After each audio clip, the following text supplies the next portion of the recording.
prominent opposition leaders have raised the alarm over what they described as a deliberate attempt by the administration of President Bola Ahmed Tinubu to undermine Nigeria's multi-party democracy through the politicization of anti-corruption agencies. In a joint statement issued on Sunday, leaders accused the federal government of weaponizing institutions such as the Economic and Financial Crimes Commission, EFCC, the Nigeria Police, and the Independent Corrupt Practices and Other Related Offenses Commission, ICPC, to intimidate and persecute political opponents under the guise of fighting corruption. The presidency, in a statement, however, denied the allegations. Taraba State Governor Dr. Agbu Kefas on Sunday officially registered as a member of the All Progressives Congress, formalizing his move to the ruling party.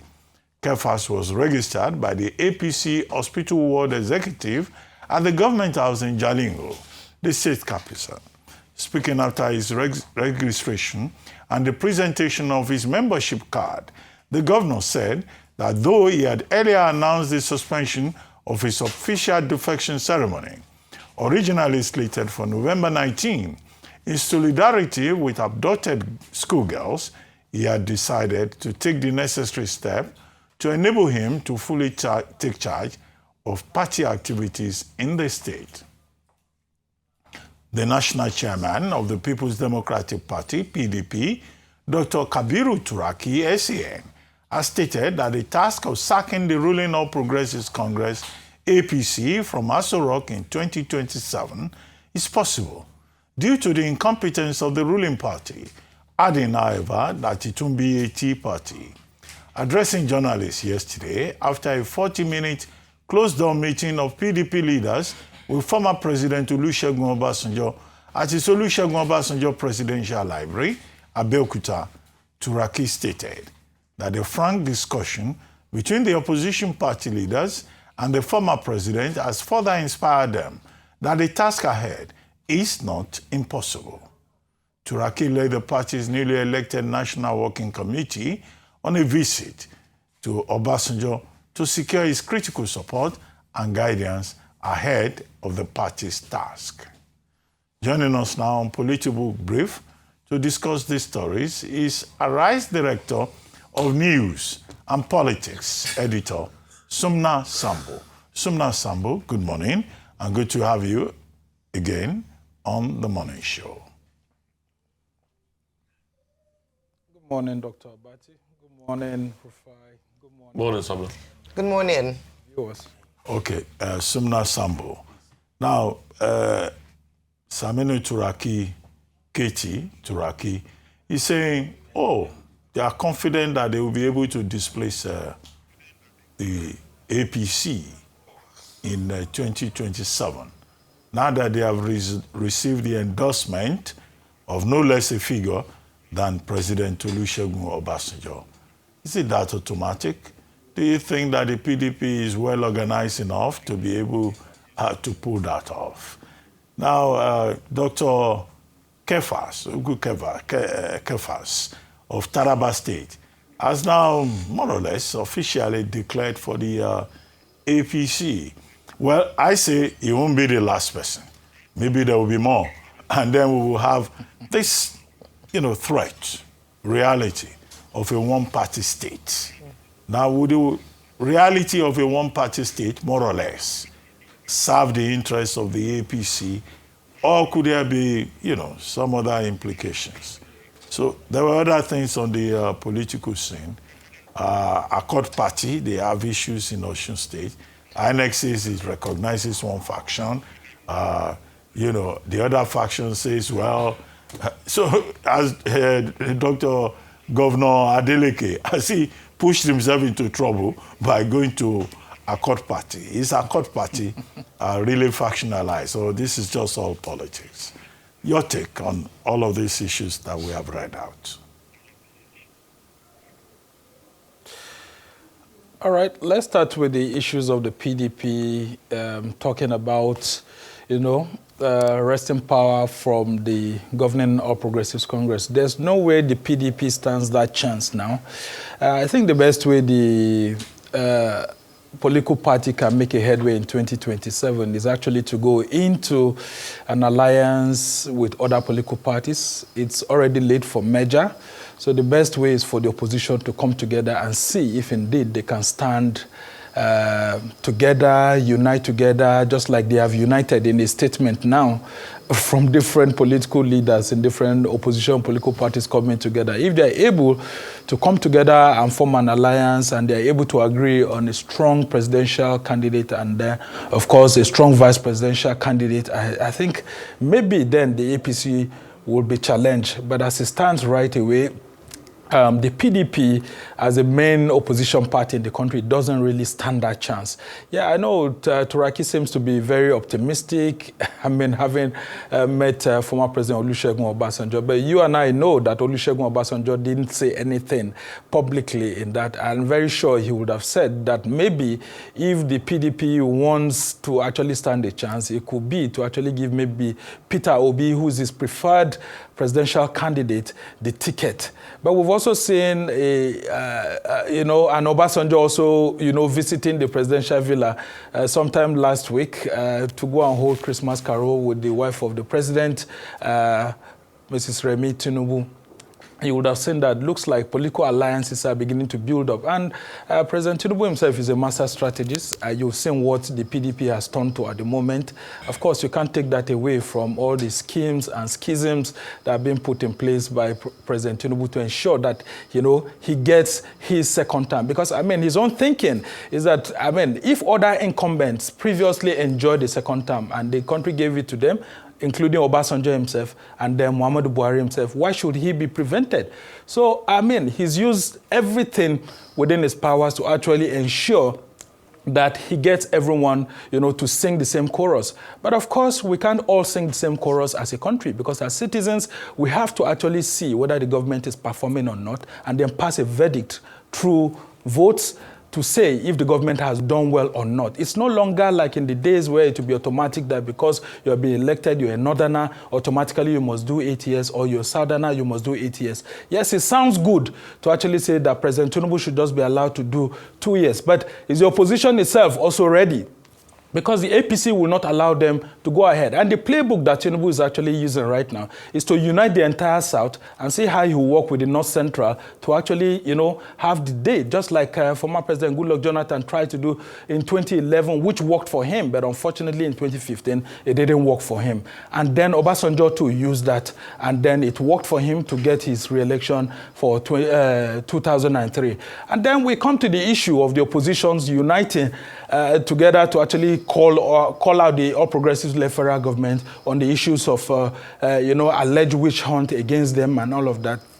Yeah, this is the old playbook that the PDP used in those days. You would remember that former President Olusegun Obasanjo used the EFCC as an institution, though he has repeatedly denied it, to actually ensure that governors who refused to defect were impeached, including recklessly without getting the numbers and all of that. And even former President Goodluck Jonathan also caused a lot of division in the Nigerian Governors Forum. Remember the 16/9 in the election of the chairmanship of the Nigerian Governors Forum between Jonah Jang, Rotimi Amechi, and all of that. This is because governors are actually very powerful. And Tinubu is using the governors to his own advantage now. But in terms of these corruption trials, what we want to see is for anyone who is actually mentioned to go and answer his or her father's name at the anti-graft agencies. But of course, the anti-graft agencies themselves, like the EFCC, is being, accused of being selective. For example, we have a classical case here between Alhaji Aliko Dangote and Farouk Ahmed of the Nigeria Midstream and Downstream Regulatory Agency, NMDPRA, where Aliko Dangote clearly stated that the head of the NMDPRA used $5 million to actually pay the school fees of 4 of his children in Switzerland and all of that. Why is the EFCC not arresting Farouk Ahmed? He should be at the EFCC custody this morning answering to these allegations, or he should come out and address the media. Because Dangote said, if he rejects this or he says it's an allegation, that he will bring the school where that money was paid, the school fees was paid and all of that. So why is the EFCC waiting for a serving government official who has been accused of this and hasn't been called? And then you see the likes of Malami, you see the likes of all these other people. We're not holding brief for them.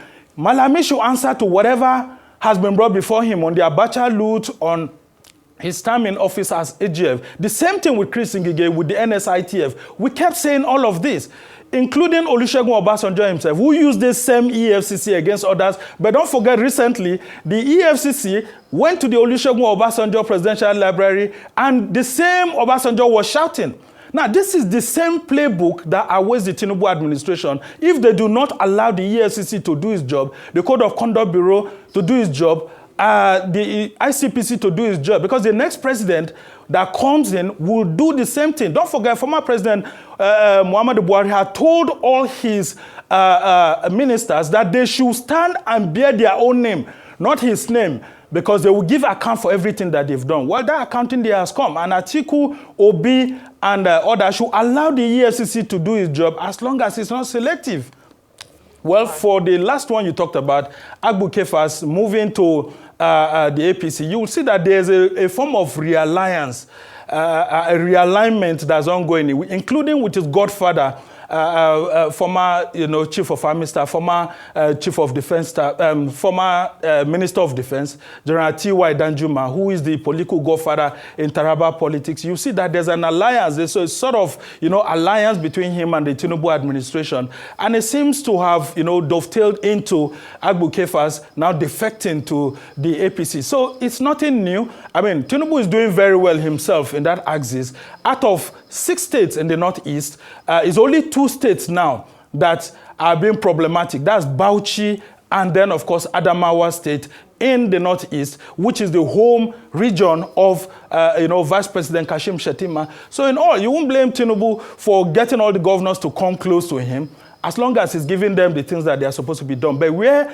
is the place of the Nigerian people? And then the average Nigerian voter. But I think President Tinubu understands the psychology of the average Nigerian voter, that if most of their leaders get into the governing party, there's a tendency that they may want to follow. But people are saying that with the economic conditions of the country and what looks like poor performance in terms of governance in some areas, that the APC may actually suffer for it. But in terms of politics, look, you can't beat President Tinubu to it. He has done very, very well in terms of politics and getting so many political leaders by his side. But in terms of governance, has he done so well in that area too? Well, it's left for the Nigerian voters to decide in 2027. All right, well, very well said. Thank you so much, Sumner. Now, with regards to these mass defections, some analysts have the view that it might even cause problems for the APC themselves because there might be a battle for supremacy. Do you see this happening? Because in some states, in fact, let me use Rivers as an example. The governor has categorically said that he's 001 in Rivers State, and so he owns the structure. There are people who have been in APC for such a long time, and then we have these people who, for political reasons, are jumping ship and expect an automatic, in quote, election or selection as the party's candidate at the gubernatorial elections. Do you think this might pose some issues for the APC in itself? Have they thought this through? Yes, of course. When you bring into your home an ant-infested wood, what do you expect to happen? Well, the APC has a whole lot of challenges ahead of it. Because, with these politicians coming, I'm wondering how many people President Bola Tinubu can give appointments to. How many appointments are there, in the federal kitty for him to give to every governor that is bringing? Because it's not just the governor that is coming in. He will come in with his deputy, with, the speaker, House of Assembly members, others, people. That's why I say there's a lot of grumbling. Those who work assiduously to ensure that the APC got into power in 2015, 2019, 2023 are yet to be fully compensated. And yet, they are adding more people from the PDP and other political parties into it. People who are supposed to be settled by other political parties based on the geopolitics and then, of course, the alignments and realignments of political, behavior everywhere. You'll see that, okay, for example now, if Governor Soludo of Anambra State comes into the APC now, for example, and he brings his people and all of that APGA is already settling, how are they going to be accommodated in the APC? So that's why you see multi-party democracy is the best, Because a governing political party cannot settle everybody. How many members, how many people can become the members of the APC? It's not all Nigerians can be members of the APC. Assuming we have 100 million voters, can everybody become members of the APC? We all can't. So that's why you see the voters will always be there. And then the members of the party may be like 1 million or 2. And then from there, you'll be able to see how you distribute largesse. And then, of course, other political parties will take care of the smaller ones. So I don't envy the APC, including the new national chairman, who doesn't have so much experience in governing a national political party, but the 2027 general election is going to be his first test. Because all these people who are coming in now, they will need board appointments, they need other federal appointments, and there's a whole lot of grumbling. I know people who work very hard for President Tinubu and are grumbling right now that they've never been given any position, and they don't mind whatever will happen in 2027. They will personally, out of their own grievances, vote against the president or work against the president, not because of that, but because when you get into politics, it's all about compensation. You have people who have worked for you too, you must also compensate them. So, well, Tinubu is doing very well, and he may likely, get all these governors to his side and maybe get a good outing. But of course, the implosion that will happen ahead, especially of 2031, is what will be very, very difficult for him to handle. And of course, he may want to impose his candidate if he does win 2027 in 2031, and some of these governors that he's bringing in will be his albatross because they will fight against him. We've seen this. We've seen this happening over and over. So it's the old political playbook, and the Nigerian political elites don't understand that multi-party democracy helps the state of health. Now, our democracy is active, but is it hale and hearty? Well, this is the question that the APC should be asking. And I don't think it's in the interest of the APC itself for all politicians to come into the party, because they can't withstand the demands of all the politicians. Okay. So APC has now become an all politicians camp. Anywhere they want to go, they just camp themselves. But I also want to talk about the dynamics of a couple of things. Number one, reward system. You talk about reward system. There's a story making the rounds about President Tinubu giving somebody double promotion in the military in the space of a year. There's also a talk that, in fact, somebody has sent this to me about the military pension board, that it must be a serving general from the rotating services. There's been a lot of talk about people feeling disgruntled.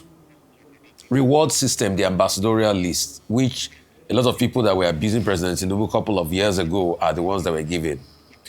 Secondly, reward system. Who will the president work with in Rivers? Will it be Fubara or Wike? Because the Wike camp was not even aware Fubara was going to decamp.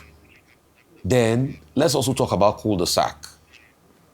Accord Party cul-de-sac for Adeleke in Osun State. That's one now. Another faction had their own candidate recently. They had a party primaries and all of that. Could that be a cul-de-sac? So the two topics will be a reward system and cul-de-sacs. All right, when it comes to the reward system in the All Progressives Congress, it's very, very poor.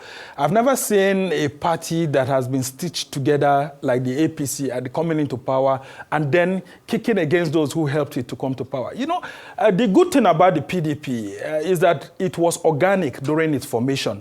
But the APC was, an SPV, a special purpose vehicle that was put together to win election. And because of that, you had different colors coming in. Of course, you had the AMPP, you have the, CPC, and then of course, the Tinubu angle, AC, and all of that. Now, you've seen that the CPC have taken a chunk through the 8 years of Buhari. The AC, ACN, they are currently in power right now. And then, of course, you see the AMPP, and then, of course, a faction of ABGA, they've all been thrown out. And that's why you see the likes of Oyegun is fighting totally against the Tinubu administration and all of that, because they felt that those of them that came from the AMPP have not been properly rewarded and all of that. Yes, you may say that Kashim Shettima actually came from that AMPP angle, but of course it came in very late before he eventually got it.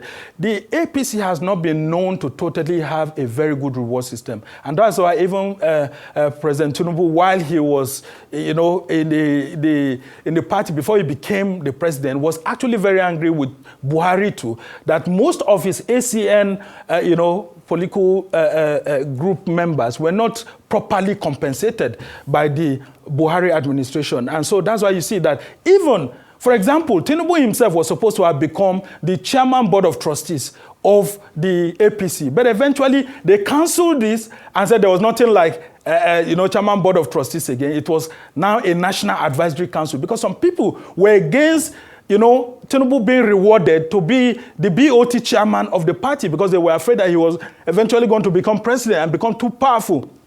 But, of course, they eventually would then settle and give him the, sophisticated title of being, quote, the national leader when you don't have anything within that. So there's been a problem, and that problem will continue. And that's why you see Tinubu only gives appointment to those now who become his huge critics. I mean, this army of critics who had been there over time criticizing him. Okay, if you've been criticizing over time, let me just see how I can throw one or two things to you. But the real people who worked, for example, there's a friend of mine, Dr. Danladi Bako from Sokoto, with all the heat that he took against the Tinubu, campaign and all of that. Where is he today?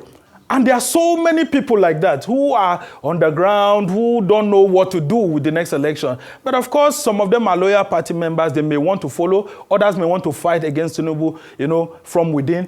And then you take a look at some of the issues you talked about. The philosophy that the Tinubu administration has politically, which is to cause serious division in political parties in other parties. Like, for example, Accord Party that you're talking about is still the same strategy because the Accord Party is accusing the Tinubu administration of wanting, through the APC, to create division so that the way they divided PDP, they divided the Accord Party there, and Governor Adeleke will be removed. But look at the APC itself. Haven't you seen what Yola Mishore is saying? So why must we continue with this current division every now and then? In Rivers State, well, of course, as it stands, there's nobody who can take the leadership of the party away from Nyesom Wike, who has helped to strengthen the party. But as long as he has not defected formally to the APC, there's no how that the party can confer the leadership of the APC on him in that state. And that's why you see that the national chairman of APC asked Tony Okocha to ensure that Governor Simfubara was given the 001 of Rivers State. So it's a tough time. Okay, Sumner, I was going to ask you. Issue, Sumner, that's a very pressing matter. The double promotion of the military officer in President Tinubu's cabinet. That's a matter that is raging. And then there are a lot of people disgruntled in the military. Yeah, yes.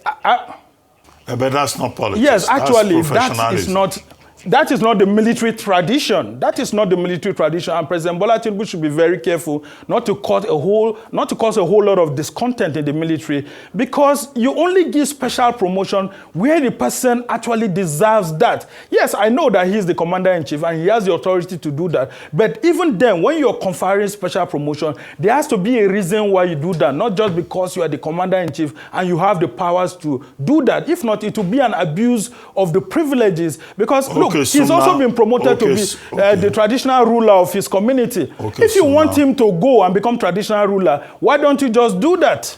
Okay, so now this may cause a whole lot of discontent, and you should allow the military to do their job, not him. What the military tradition says is that for you to become a brigadier general, you must have gone to war college, you must also have gone to staff college, and that promotion within the military from one rank to the other should take at least 5 years.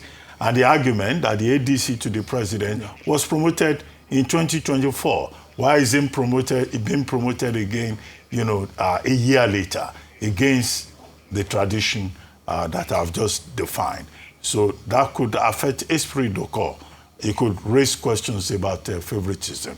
But I was going to ask you, after Abu Kefas, the governor of Taraba, who is next? Who is going to jump ship next and get into this behemoth that the APC is becoming? Who is next? Who is likely? I will ask you to just very quickly, you should Adamawa State, and then, of course, Plateau State is there. These two, and then, of course, you go to the southeast, they are really looking for Alex Oti very, very well. But, of course, then the major challenge will be that, if these governors decide to go, they may lose their political base, because the dynamics of the Nigerian politics is that not everybody can always be in APC. There are some, voters that they just feel happy being in the opposition. And I think President Bola Tinubu sensed that as a skillful political strategist by allowing Governor Chukwuma Soludo of APGA to continue, to be in APGA while he supports him. And you will see that there was no major opposition to his election, recently. So President Tinubu should see how he can work out an alliance with some governors and not necessarily force some of them to come in. Even when they want to come, he should tell them to hang on, stay there and build your party and support me to win my election. Well, because you can serve me much better in the federal elections. And if they want to jump ship and go to APC, the president is not likely to stop them. But I imagine that Governor Alexoti may not move, and APGA, Governor Soludo may not also move. So you can be sure about those ones. As for the two other examples, let's wait and see. Thank you very much, Sumner Sambo.